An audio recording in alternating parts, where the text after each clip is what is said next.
नमस्कार, आप देख रहे हैं सबसे बड़ा चुनाव। मैं हूं आपके साथ सचिन चौहान। कानपुर देहात की सबसे हॉट सीट कही जाने वाली कन्नौज लोकसभा से नामांकन के बाद सपा अध्यक्ष और उम्मीदवार अखिलेश यादव ने कानपुर देहात से चुनाव प्रचार की शुरुआत की है और रोड शो के दौरान अखिलेश यादव ने जनता से वोट की अपील भी की है। लोकसभा सीट से नामांकन के बाद सपा अध्यक्ष अखिलेश यादव और इंडिया गठबंधन के प्रत्याशी की है। हम इस वक्त होशंगाबाद विधानसभा क्षेत्र में है, जहां पर सपा अध्यक्ष अखिलेश यादव अपनी बस के माध्यम से रोड शो निकाल रहे हैं और भारी हुजूम जो है वो नजर आ रहा है। जिस तरीके से जनता का अभिवादन कर रहे हैं और भाजपा पर तंज कसते हुए नजर आ रहे हैं। जिस तरीके से उन्होंने बताया कि लगातार भाजपा सरकार युवाओं को रोजगार नहीं दे पा रही है, तमाम उन मुद्दों को लेकर के उन्होंने जो है रोड शो में कर रहे हैं। और कहीं न कहीं जिस तरीके से कन्नौज सीट से उन्होंने नामांकन किया है तो अपनी जीत की भी बात कर रहे हैं। उन्होंने कहा कि उत्तर प्रदेश की 80 की 80 सीटों में समाजवादी पार्टी और इंडिया गठबंधन हावी होगा और कहीं न कहीं भाजपा को जो है हार कम्बू देखना पड़ेगा। यहाँ तमाम सारे लोग हमारे उनसे बात करेंगे कि किस तरीके का हुजूम देखने को मिला। क्या नाम है आपका? अक्षय कुमार। अच्छा, आप यात्रा में चल रहे हैं जी, कैसा लग रहा है? बहुत अच्छा लग रहा। हमारे साथ और भी युवा हम उनसे भी बात करेंगे कि आखिर जो रोड शो चल रहा है उसमें किस तरीके का उनको लगता। क्या नाम है आपका? अंकित यादव। आप कहाँ चलने के लिए? कन्नौज तक चल रहे हैं। कैसा महसूस कर रहे हैं? बहुत अच्छा। हमारे नेता बहुत बम्पर जीत होगी इस बार। डबल इंजन की सरकार, इंजन सीज हो चुका है। मुद्दा क्या रहेगा इस बार? मुद्दा क्या रहेगा? बेरोजगारी, शिक्षा, नौकरी सारे मुद्दे ही हैं इस समय। कुल मिलाकर जिस तरीके से आप देख रहे हैं कि यहाँ पर युवाओं में जोश नजर आ रहा है, वो साफ तौर पर बता रहे हैं कि जो मुद्दा है वो रोजगार रहेगा, शिक्षा रहेगी। हमारे साथ एक और भी युवा बात करेंगे। ये देख लीजिए, जो हमारा किसान है, ये मान लीजिए जो हमारा किसान इतना दुखी चल रहा है। जो 45 किलो की यूरिया की बोरी आती थी आज वो 40 किलो की आ रही है। किसान करेगा क्या? जिनका ऊपर कर्जा मुक्त होना था उनके ऊपर कर्जा किया जा रहा है। किसान हमारा इतना परेशान है, मरेगा तो क्या करे? अगर वो अपना अन्न बेचता नहीं है तो फिर क्या करे खाएगा? आप ये मान लीजिए हमारी जो सरकार है ये भाजपा, इसने कुछ नहीं किया है। हमारे सुब्रत पाठक से कभी पूछा है किसान के घर पर जाकर कि यहाँ पे क्या हो रहा है? पब्लिक डिमांड के बाद अखिलेश यादव ने नामांकन कर दिया है, अब क्या लगता है? अब ये मान लीजिए कि सुब्रत पाठक जी को लग रहा है कि जैसे मैच रिजल्ट है 6 गेंद, 6 बॉल में 6 बार आउट होंगे और बम्पर तरीके से आउट होंगे। क्योंकि जिस तरीके से नामांकन से पहले सुब्रत पाठक ने एक बात कही थी कि अब अखिलेश यादव ने नामांकन कर दिया है तो ये मैच भारत और पाकिस्तान का होगा, तो युवाओं ने साफ बता दिया है कि जो 6 बॉलें होंगी वो लगातार बाउंड्री के बाहर होंगी और जीत का परचम जो है वो इंडिया गठबंधन खुद जनता टीवी। और वह लोकसभा का रण जारी है और इसी के साथ ही दल बदल की जो सियासत है वो खूब देखने को मिल रही है। और इसी कड़ी में समाजवादी पार्टी के युवा नेता अमरेंद्र सिंह समेत सैकड़ों साथियों ने बीजेपी का दामन थाम लिया है, जिसे लेकर हमारे संवाददाता तौकीर किदवई ने आरएलडी के राष्ट्रीय प्रवक्ता अनिल दुबे से खास बातचीत भी की है। उत्तर प्रदेश में 80 का दावा भारतीय जनता पार्टी और एनडीए की तरफ से किया गया है। 2 फेज का चुनाव हो चुका है। पश्चिम यूपी सबसे ज्यादा महत्वपूर्ण है। हमारे साथ अनिल दुबे जी हैं, राष्ट्रीय लोकदल के राष्ट्रीय सचिव हैं,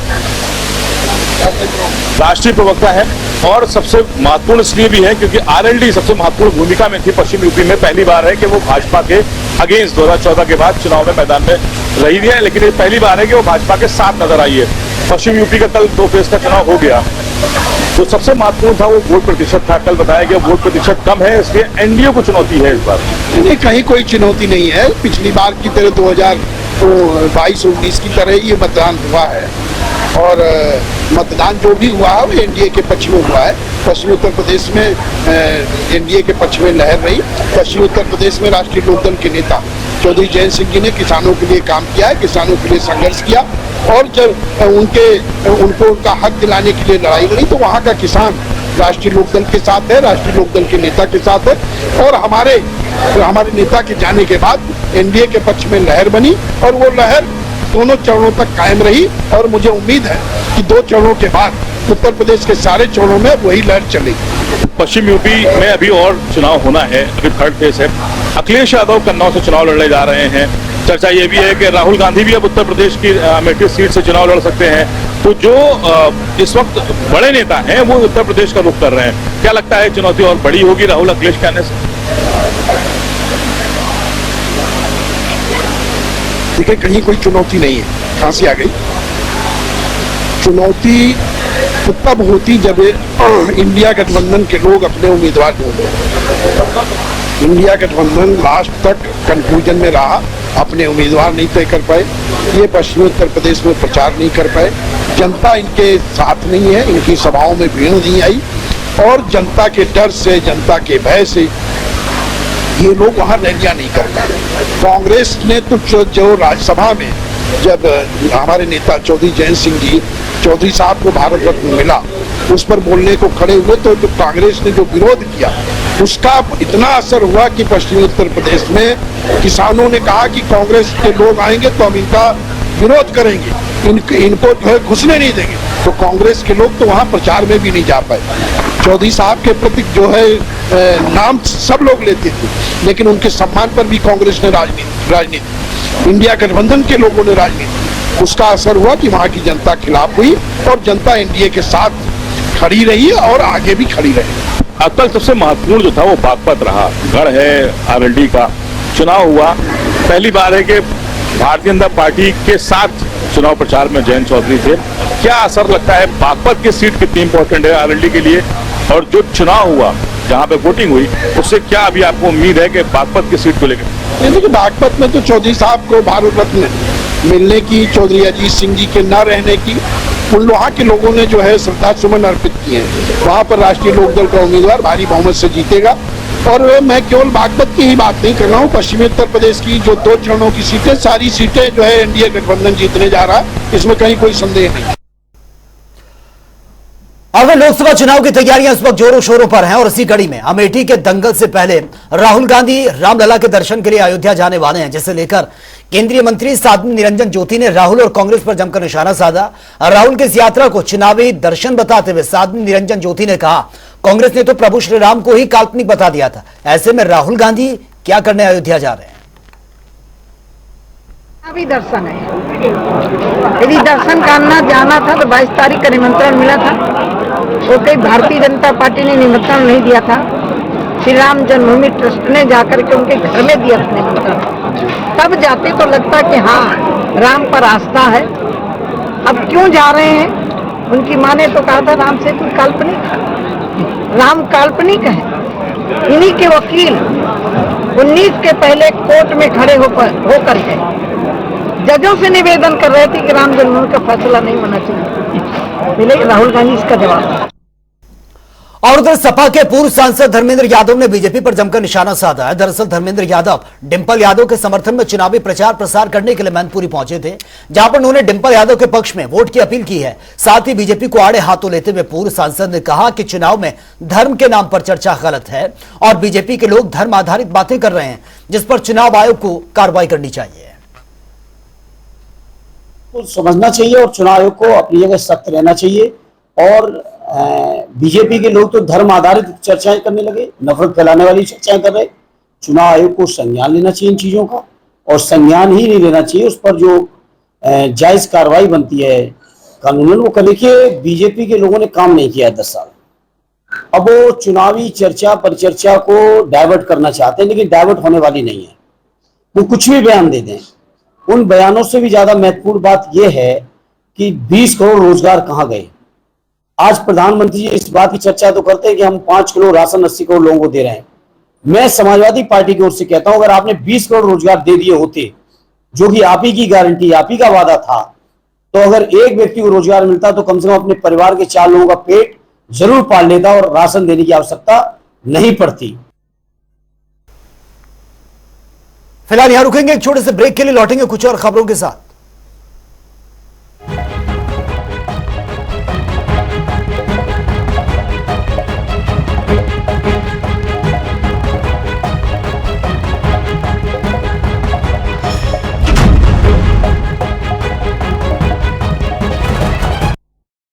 अपनाएं आयुर्वेदिक रूप मंत्रा। इसमें है क्यूकम्बर के प्योर एक्सट्रैक्ट्स जो नेचुरली चेहरे को मॉइस्चराइज रखे, ताकि पिंपल्स और डेड स्किन जैसी प्रॉब्लम से मिले रिलीफ। रूप मंत्रा आयुर्वेदिक फेस वॉश, ये कोई कॉस्मेटिक नहीं, आयुर्वेदिक औषधि है।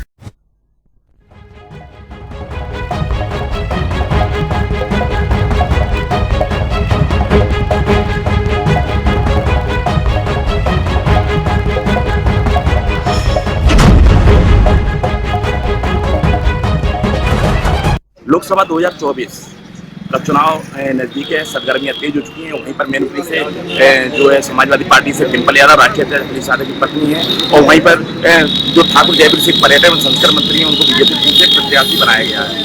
अब देखने वाली बात है कि देखते हैं कि मैनपुरी में 7 मई को मतदान होना है, और हमारे साथ जनता है, जनता से पूछते हैं क्या इस बार साइकिल की रफ्तार तेज रहेगी, क्या कमल के फूल साइकिल की रफ्तार रोकने में कामयाब रहेंगे। आइए हम बात करते हैं, हमारे साथ कुछ हैं हमारे पास, तो जनता से पूछते हैं। क्या नाम है भैया आपका?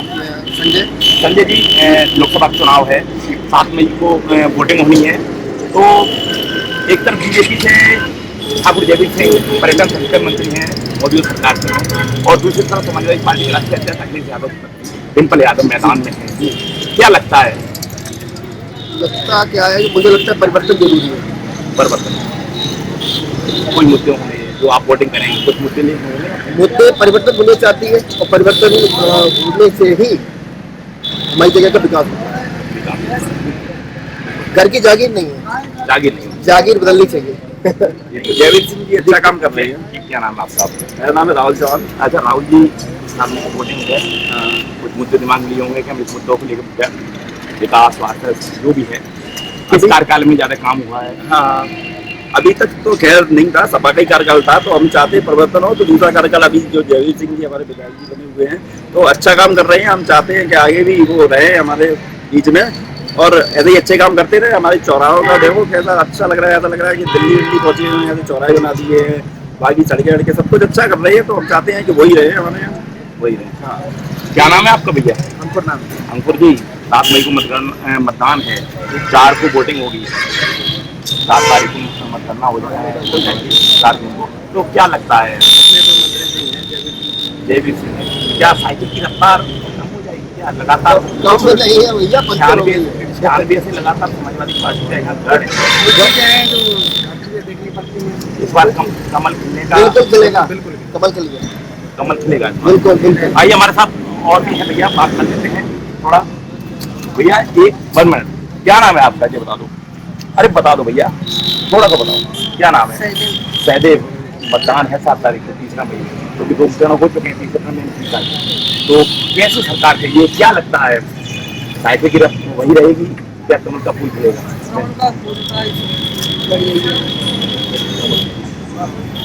क्यों लगातार समाजवादी पार्टी का यहाँ पे गढ़ रहा है, क्या विकास को लेकर नहीं हुआ? विकास क्या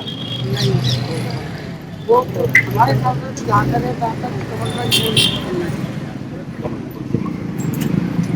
भैया हमारे साथ? क्या नाम है आपका? तो पंजाब में भैया। नहीं कोई नहीं, चुनाव है, चुनाव में क्या लगता है आपको कि चुनाव है? अच्छा अच्छा, आप पंजाब से हैं? कोई नहीं। आइए, क्या नाम है आपका? ओमवीर सिंह राजपूत। 7 तारीख को अपने यहाँ है,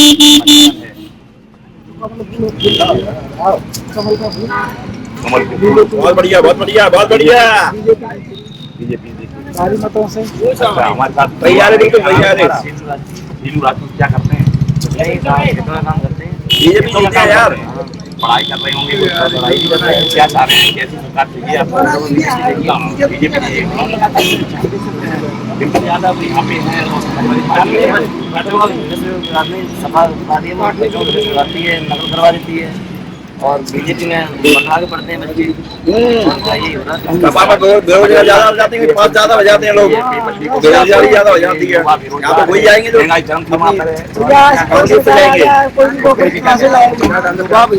एक ही समाज की, एक ही जाति की नौकरियां लगती हैं।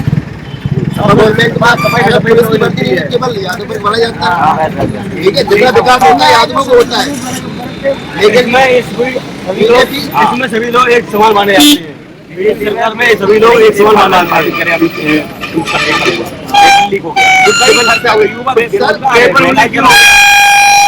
जैसे कि मतलब पेपर दिया तो लीक हो गया, जैसे कि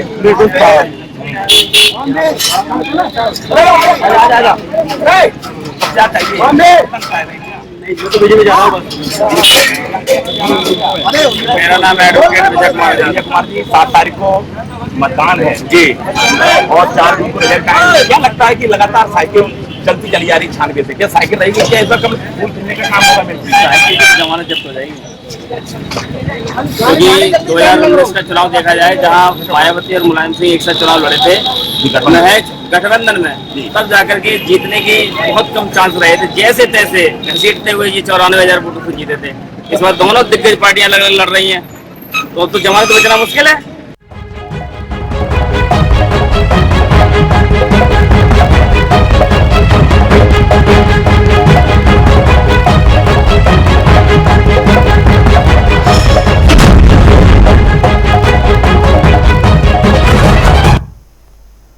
और अब बाकी खबरें ताबड़तोड़ अंदाज में। मैनपुरी में बीजेपी प्रत्याशी जयवीर सिंह ने किया है प्रचार। बोले देश में एक बार फिर से मोदी की लहर, डिंपल यादव पर भी जमकर साधा निशाना। संत कबीर नगर पहुंचे डिप्टी सीएम ब्रिजेश पाठक, कांग्रेस और सपा पर साधा निशाना। बोले कांग्रेस के नेतृत्व में देश में भ्रष्टाचार था। गृह मंत्री अमित शाह का इटावा का दौरा, कल नुमाइश ग्राउंड में जनसभा को करेंगे संबोधित। तैयारियों में जुटा है प्रशासन। झांसी में मतदान स्थलों का मंडलायुक्त और डीआईजी ने किया निरीक्षण। प्रशासन से सुरक्षा व्यवस्था बनाए रखने के निर्देश, जनता से शांतिपूर्वक मतदान की अपील। संत कबीर नगर में सर्वजन आवास पार्टी के अध्यक्ष राजेंद्र यादव ने डीएम को सौंपा ज्ञापन। प्रशासन पर खड़े किए सवाल, कैबिनेट मंत्री संजय निषाद पर हमले करने वालों पर कार्रवाई की मांग। उन्नाव में चुनाव को लेकर सचल दल ने चलाया है सघन चेकिंग अभियान। वाहनों में कैश और प्रचार सामग्री की होगी चेकिंग। बीजेपी पदाधिकारियों के वाहन से हटवाया गया स्टिकर। आगरा में बेकाबू घोड़े ने ताजमहल की सुरक्षा को तोड़ा है। बैरियर को तोड़कर पहुंचा है पश्चिमी गेट। पर्यटकों में मची भगदड़। नोएडा में निर्माणाधीन हाईराइज बिल्डिंग के टॉप फ्लोर में भीषण आग लगी है। लोगों में अफरा तफरी मच गई। मौके पर पहुंचे दमकल विभाग की गाड़ियां, आग को कंट्रोल किया गया। झांसी में दिन दहाड़े चली है गोली लगने से सशस्त्र अपराधी युवक घायल हुआ है। मामले की जांच जुटी है पुलिस। रायबरेली में संदिग्ध परिस्थितियों में घर में लगी है भीषण आग। हादसे में घर का सारा सामान जलकर राख। रायबरेली में रेस्टोरेंट में भीषण आग लगी है। रेस्टोरेंट में बैठे लोगों ने भागकर अपनी जान बचाई है। लाखों का सामान जलकर राख हो चुका है। सहारनपुर में शराब की बंद दुकान में भीषण आग लगी है। पुलिस ने अंदर फंसे सेल्समैन को बाहर निकाला। फायर ब्रिगेड ने बमुश्किल आग को कंट्रोल किया। देवरिया में कई घरों में भीषण आग लगने का मामला सामने आया। हादसे में एक युवक समेत पशुओं की जलकर मौत। ग्रामीणों का रो रो कर बुरा हाल। गाजीपुर में पुलिस ने अवैध शराब बनाने की फैक्ट्री का भंडाफोड़ कर दिया है। गोदाम पर छापा मारकर अवैध शराब बरामद। 15 लाख रुपए बताई जा रही है कीमत। शराबस्ती में चुनाव कार्यक्रम में लापरवाही बरतने पर कार्रवाई। 5 मतदान कार्मिकों पर एफआईआर दर्ज करने के निर्देश। प्रशिक्षण में न पहुंचने पर डीएम ने कार्रवाई करने के आदेश दिए। सहारनपुर में महिलाओं के बीच विवाद का मामला। 9 साल के बच्चे पर पुलिस ने किया मुकदमा दर्ज। परिजनों ने लगाई है न्याय की गुहार। अमरोहा में चोरों के हौसले बुलंद है। मंदिर के सामान पर हाथ साफ किया। पुलिस ने मामला दर्ज कर जांच शुरू की। कानपुर में वॉक कर रही महिला से लुटेरों ने छीनी है चेन। सीसीटीवी में कैद हुई है पूरी घटना। आरोपियों की तलाश में जुटी है पुलिस। कानपुर में मोबाइल फोन में ब्लास्ट का मामला सामने आया। हादसे में बाल बाल बचा युवा। बुलंदशहर पुलिस ने हत्या और लूट की वारदात का खुलासा कर दिया। एक बदमाश को गिरफ्तार किया। कब्जे से रिक्शा, बैटरी और बाइक और चाकू बरामद।